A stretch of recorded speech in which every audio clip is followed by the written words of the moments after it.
Assalamualaikum warahmatullahi wabarakatuh. Apa kabar anak-anakku sekalian? Mudah-mudahan kalian selalu sehat ya. Hari ini kita akan belajar mengenai pemahaman lokasi melalui peta. Kalian tahu kan apa itu peta? Peta adalah gambaran permukaan bumi pada suatu bidang datar dan diperkecil dengan menggunakan skala. Pada peta terdapat sejumlah informasi yang menyertainya. Lalu, bagaimanakah kita memperoleh informasi pada sebuah peta?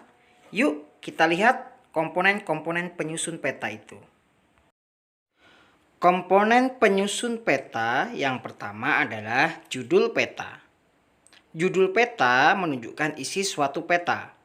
Contoh, judul sebuah peta yaitu peta penggunaan lahan di Indonesia.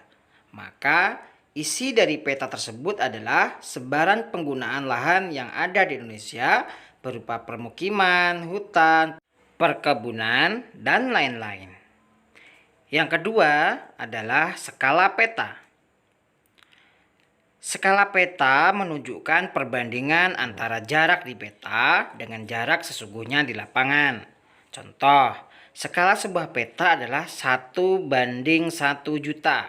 Berarti objek yang jaraknya 1 cm di peta berbanding dengan 1 juta cm atau 1 km di lapangan. Skala peta dibedakan menjadi dua. Yang pertama adalah skala angka. Skala angka berwujud perbandingan angka, misalnya 1:10.000. Jika tidak disebutkan satuan di belakang angka tersebut, berarti satuan yang digunakan adalah cm. Sehingga skala angka tersebut dibaca 1 cm di peta sama dengan 10.000 cm di lapangan. Yang kedua adalah skala garis atau grafis, yaitu skala peta yang berbentuk garis dengan ukuran tertentu. Skala grafis biasanya ada di kolom legenda. Yang ketiga, orientasi utara. Bentuk orientasi ditunjukkan oleh simbol berbentuk panah dengan bentuk yang bervariasi. Penempatannya pada kolom legenda atau pada bagian yang kosong di muka peta. Yang keempat, simbol peta, yaitu tanda khusus pada peta yang mewakili objek yang dipetakan. Tujuan simbol peta adalah untuk memudahkan pengguna peta dalam membaca dan memahami isi peta. Simbol peta dibedakan menjadi 4. Yang pertama, simbol titik. Simbol titik dapat berupa lingkaran, bujur sangkar, segitiga, dan lainnya. Lambang ibu kota biasanya diberi simbol bujur sangkar, gunung api berbentuk segitiga, dan ibu kota kabupaten berbentuk lingkaran. Yang kedua, simbol garis. Simbol garis dapat digambar dalam beragam bentuk dan ukuran ketebalan. Simbol garis biasanya untuk menunjukkan sungai, jalan raya, batas negara, batas provinsi, dan batas daerah. Yang ketiga, simbol warna.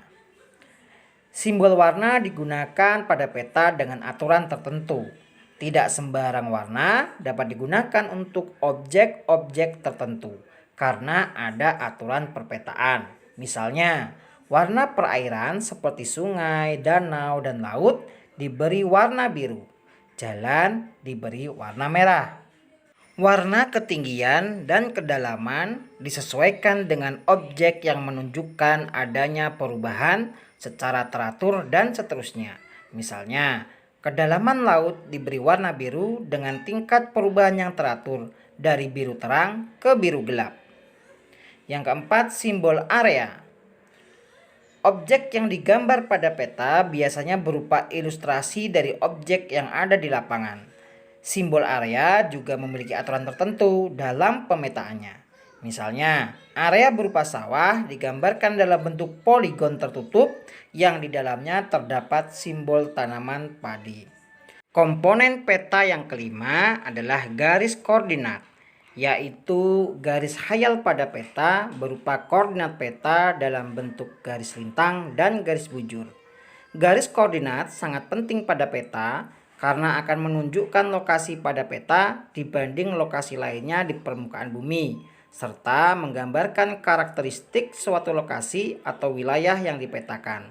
Sebagai contoh, suatu lokasi yang terletak pada lintang tropis akan memiliki karakteristik iklim tropis.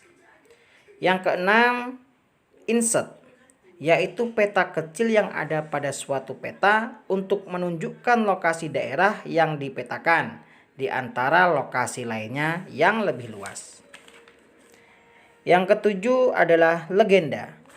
Legenda menunjukkan keterangan semua objek yang ada atau muncul pada muka peta.